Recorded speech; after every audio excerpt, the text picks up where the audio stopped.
नमस्ते साथीहरू, तपाईहरुलाई आजको विशेष प्रस्तुतिमा स्वागत छ।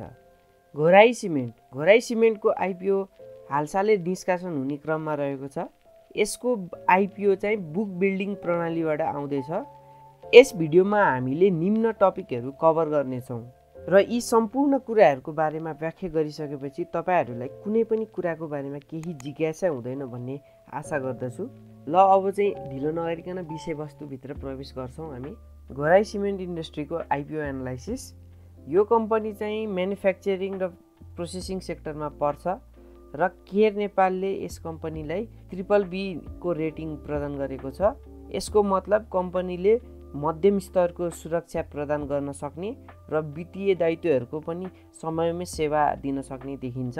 यो चाहिँ लगानीको हिसाबले राम्रो पनि हो। यस कम्पनीले स्थानीय बासिन्दाहरूको लागि 3,97,190 किता 400 रुपियाँ प्रति युनिटको दरमा चाहिँ निकालेको छ। त्यसै गरी यसको ओपनिङ डेट चाहिँ वैशाख 19 गते छ र क्लोजिङ डेट चाहिँ जेठ 2 गते रहेको छ। यसको इस्यु म्यानेजर हिमालयन र नोबेल इन्भेस्टिङ ब्याङ्किङले संयुक्त रूपमा चाहिँ इस्यु म्यानेजर बनेका छन्। त्यसै गरी लोकलको आइपीओ एप्लाई गर्नको लागि घोराही सब मेट्रोपोलिटन वार्डको 1, 2, 3, 4, 14, 15, 17, 18 र 19 हुनुपर्नेछ। त्यसै गरी बङ्गलाचुली रुरल म्युनिसिपालिटीको 3 र 4 को हुनुपर्नेछ, जुन चाहिँ दाङमा रहेको छ। त्यसै गरी त्रिवेणी रुरल म्युनिसिपालिटीको 3 र 4 मा रहेको छ, त्यो चाहिँ रोल्पा जिल्लामा त्यसमा पर्नुपर्नेछ यो आइपीओ को लागि, लोकल आइपीओ एप्लाई गर्नको लागि। वैदेशिक रोजगारीमा गएकाहरूले यस कम्पनीको आइपीओ एप्लाई गर्न सक्नुहुनेछ, जसमा 7,54,661 किता रहेको छ। प्रति किता 435 को दरले वैशाख 19 गते सुरु हुने र जेठ 2 गते यसको आइपीओ बन्द हुने रहेको छ। रेमिटेन्स एकाउन्ट भएकाहरूले भर्न सक्नुहुनेछ। लोकल आइपीओ र फरेनकोहरूले आइपीओ भरिसकेपछि यदि बाँकी भएको खण्डमा त्यो चाहिँ जेनरल पब्लिकमा पनि गएर थपिनेछ र हालको एमाउन्ट रहेको छ 75,46,611 युनिट, जसको चाहिँ प्रति किता 435 रुपियाँको दरले तपाईहरुले आइपीओ एप्लाई गर्न सक्नुहुनेछ। को डेट चाहिँ अहिले तोकिएको छैन। आइपीओ हाम्रो लोकल र फरेनको कम्प्लिट भएपछि बल्ल तोकिनेछ। र अब नेक्स्ट पोइन्ट रहेको छ बुक बिल्डिङ मेथड। आइपीओ जुनसुकै कम्पनीको इस्यु गर्ने एउटा प्रोसेस हुन्छ र त्यसमा फिक्स प्राइस मेथड र बुक बिल्डिङ मेथड हुन्छ। फिक्स प्राइस मेथड राम्रो मेथड होइन। केही देशमा मात्र, नेपाल लगायत केही देशमा मात्र यो मेथड युज गरिरहेका देख्न सकिन्छ। यसमा कम्पनीको वास्तविक इभ्यालुएसन हुँदैन, तर बुक बिल्डिङ मेथडमा चाहिँ कम्पनीको फेयर भ्यालुएसन हुन्छ। र फेयर भ्यालुएसन कसरी हुन्छ भन्दा दुईवटा तरिकाले हुन्छ।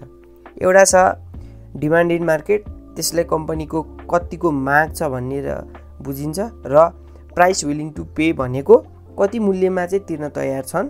र नेपालको सन्दर्भमा 7 वा धितोपत्र बोर्डले अनुमति दिएको हुन्छ सर्टेन कम्पनीहरूलाई। उनीहरूले बिडिङ गरेर आशय मूल्य निर्धारण गर्छन् र उनीहरूलाई इन्स्टिट्युसनल इन्भेस्टर्स पनि भनिन्छ। उनीहरूले चाहिँ बुक बिल्डिङको प्राइस सेटअप गर्छन्। र बुक बिल्डिङ मेथडमा जुनसुकै कम्पनी पनि आउन पाउँदैनन्। यसको लागि सर्टेन मापदण्डहरू हुन्छन्।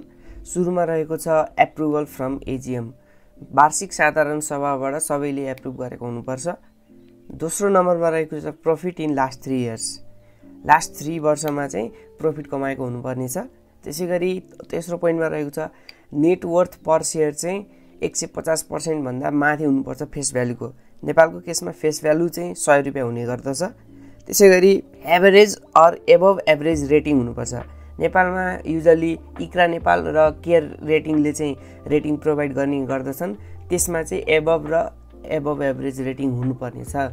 र यी सम्पूर्ण कुराहरू भइसकेपछि मात्र कुनै एउटा कम्पनीले बुक बिल्डिङ मेथडबाट आइपीओ निष्कासन गर्न अनुमति पाउँछ। हाम्रो नेक्स्ट टपिक रहेको छ घोराही सिमेन्टको बिजनेस मोडल। नर्मली सिमेन्ट कम्पनीमा हामीले कुनै पनि चुन खानीबाट चुन ढुङ्गालाई ल्याएर प्रशोधित गर्छौँ र त्यसलाई प्रोसेस गरिसकेपछि सिमेन्ट बनाउँछौँ र त्यसलाई बेचेर कम्पनीले आम्दानी गर्छ। नर्मल्ली हामीले यसमा बुझ्नुपर्ने कुरा के हो भन्दा यसको चुन खानी कहाँ छ, कतिको भर पर्दो छ र कहिलेसम्म टिक्न सक्छ भन्ने कुराहरू जान्नुपर्ने हुन्छ। त्योभन्दा अगाडि हामी पहिले बुझौँ सिमेन्ट यो कम्पनीले कस्तो कस्तो प्रकारको उत्पादन गरिरहेको छ। सुरुमा रहेको छ ओपिसी सिमेन्ट। ओपिसी सिमेन्टमा यसले 43 ग्रेडको र 53 ग्रेडको उत्पादन गरिरहेको छ, जसमा चाहिँ 25 किलोको 50 किलोको छुट्टा छुट्टै भेरिएन्ट रहेको छ। त्यसै गरी दोस्रो नम्बरमा रहेको छ पिपिसी सिमेन्ट, जसलाई हामीले भन्छौँ पोर्टल्यान्ड पोजोलोना सिमेन्ट। यो पनि 50 किलोग्रामको उत्पादन गर्ने गरेको छ। र अदर्समा रहेको छ सिमेन्ट क्लिङ्कर्स। उसले आफ्नो सिमेन्ट क्लिङ्कर्स पनि आफैले उत्पादन गर्ने रहेको छ। घोराई सिमेन्ट कारखाना चाहिँ साउथ एसियाकै दोस्रो ठुलो उपत्यका घोराई उपत्यकामा अवस्थित रहेको छ, जुन चाहिँ दाङ जिल्लामा पर्छ।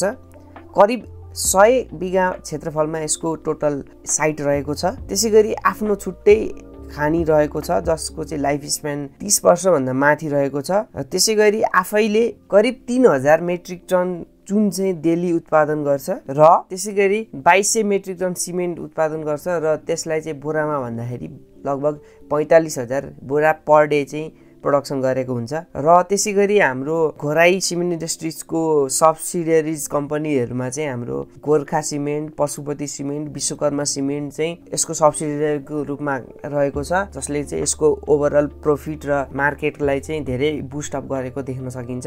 हाम्रो नेक्स्ट टपिक रहेको छ स्ट्रेन्थ एन्ड विकनेस एनालाइसिस। सुरुमा हामी स्ट्रेन्थको बारेमा एनालाइसिस गरौँ। सुरुमा रहेको छ strong promoters and operational advantage. नेपालमा करिब 7 वर्षदेखि सिमेन्ट म्यानुफ्याक्चरिङ इन्डस्ट्रिजमा चाहिँ काम गरिरहेको साङ्गेक ब्रदर्स फ्यामिली ग्रुप, जसलाई चाहिँ हामी त्रिवेणी ग्रुप भन्न सकिन्छ, र विशाल ग्रुप रहेका छन्, जसको चाहिँ आफ्नो पोर्टफोलियोमा 2002 देखि यतातिर banks, insurance, manufacturing, trading companies र अन्य बिजनेसहरू उनीहरूले कन्ट्रोल गर्दै आएका छन् र उनीहरूको पास्ट पर्फर्मेन्स पनि राम्रो देख्न सकिन्छ। दोस्रो नम्बरमा रहेको छ डिसेन्ट्रलाइज सेल्स च्यानल, भनेको नेपालभरि कतिवटा डिलरहरू छरिएर बसेका छन् यो कम्पनीको भन्दाखेरि लगभग 21 वटा डिलर रहेको छन्। र घोराई सिमेन्टले सुदूरपश्चिम प्रदेशतिर चाहिँ आफ्नो व्यापार चाहिँ धेरै विस्तार गरेको देख्न सकिन्छ, जसले गर्दाखेरि चाहिँ रिस्क चाहिँ लो रहेको छ।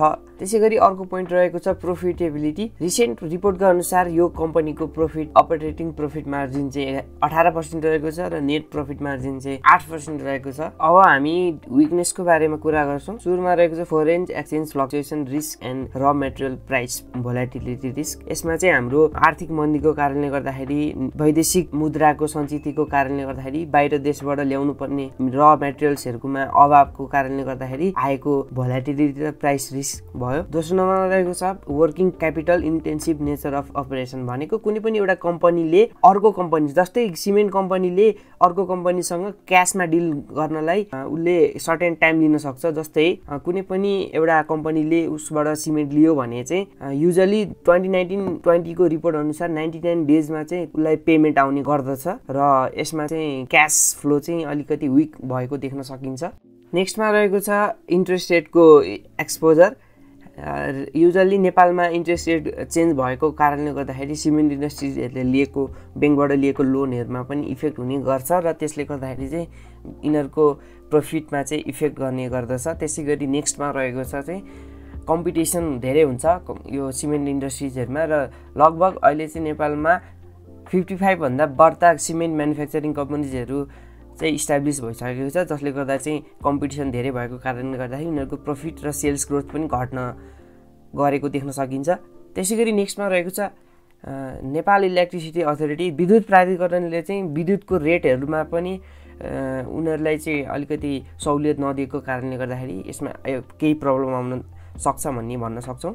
हाम्रो नेक्स्ट टपिक रहेको छ कम्पेरिजन। हामीले नेप्सेमा लिस्टेड भइसकेको सिमेन्ट इन्डस्ट्रिजसँग कम्पेयर गर्छौँ, जसमा रहेको छ शिवम सिमेन्ट। शिवमसँग कम्पेयर गर्दाखेरि हामीले paid up capital, reserve, profit, earning per share, most recent क्वार्टरको र मार्केट प्राइस कति हुनसक्छ भन्नेमा डिस्कसन गर्छौँ। सुरुमा रहेको छ paid up capital. Paid up capital Ghorahi सिमेन्टको चाहिँ 3.17 अर्ब रहेको छ र आइपिओ निष्कासन पश्चात 3.97 अर्ब पुग्ने देख्न सकिन्छ र शिवम सिमेन्टको चाहिँ जम्मा 4.4 अर्ब रहेको छ पेड अफ क्यापिटल। त्यसै गरी रिजर्भमा घोराई सिमेन्टको 4.03 अर्ब रहेको छ र आइपिओ निष्कासन सकिएपछि त्यो एमाउन्ट थपेर 7.13 अर्ब पुग्नेछ र शिवमको चाहिँ 4.7 अर्ब रिजर्भ रहेको छ। त्यसै गरी प्रफिटमा चाहिँ घोराई सिमेन्ट इन्डस्ट्रिजको 2079-80 सालको पुस मसान्तसम्मको रिपोर्ट अनुसार प्रॉफिट चाहिँ 478.98 करोड रहेको छ र शिवम सिमेन्टको चाहिँ जम्मा 329.08 अर्ब रहेको छ। नेक्स्टमा छ EPS Ghorahi cement इन्डस्ट्रिजको most recent क्वार्टरमा चाहिँ 6.81 रहेको छ र शिवमको चाहिँ 14.96 रहेको छ। शिवमको मार्केट प्राइस चाहिँ 398 रहेको छ यो भिडियो बनाउने क्रममा र त्यसको आधारमा चाहिँ हामीले Ghorahi cement इन्डस्ट्रिजको book building मेथडको value 435 लाई मान्यता दिएर भ्यालु गर्यौं भने यसको मार्केट प्राइस चाहिँ 575 को रेन्जमा चाहिँ ठिक हुने देख्न सकिन्छ। त्यसैगरी हाम्रो नेक्स्ट टपिक रहेको छ भ्यालुएसनमा सेभनले आफ्नो वेबसाइटमा विस्तृत रूपमा यसको भ्यालुएसनको डाटाहरू राखेको छ जसको आधारमा पुँजीकृत भएको आम्दानीको आधारमा चाहिँ यसको मूल्य 291.69 रुपियाँ रहेको छ। त्यसैगरी सिमेन्ट उद्योगको मूल्य आम्दानी अनुपातको आधारमा एक्सपेक्टेड एमाउन्ट भनेको चाहिँ हाम्रो 976 रुपियाँ रहेको छ यसको फेयर भ्यालुएसन। त्यसैगरी डिस्काउन्टेड क्याश फ्लो मेथडबाट गर्दाखेरि चाहिँ 498.62 रहेको छ यसको फेयर भ्यालुएसन र एभरेजमा सबै तीनटा मेथडको एभरेजमा चाहिँ 588.93 रुपियाँ रहेको छ यसको फेयर भ्यालुएसन। र फाइनली हामी हाम्रो लास्ट टपिकमा रहेका छौं यसको ओपनिङ प्राइस। यसले बजारमा कति मूल्य पाउला? हाम्रो भ्यालुएसन अनुसार चाहिँ 291 देखि 680 सम्म यसको चाहिँ ओपनिङ रेन्ज हुन सक्छ। Thank you for watching the video. केही सजेसन भए कमेन्ट गर्न सक्नुहुनेछ र फ्युचर टपिकहरू हामी तपाईको सजेसन अनुसार कभर गर्नेछौं र हाम्रो टेलिग्राम ग्रुप स्टक सेसनमा जोइन गर्नु होला जसको लिंक चाहिँ हामी हाम्रो डिस्क्रिप्सनमा राखिदिनेछौं। यतिका बेरसम्म हाम्रो भिडियो हेर्नु भएकोमा धन्यवाद र हाम्रो च्यानललाई लाइक सब्स्क्राइब र हाम्रो भिडियोलाई शेयर गर्नु होला। धन्यवाद।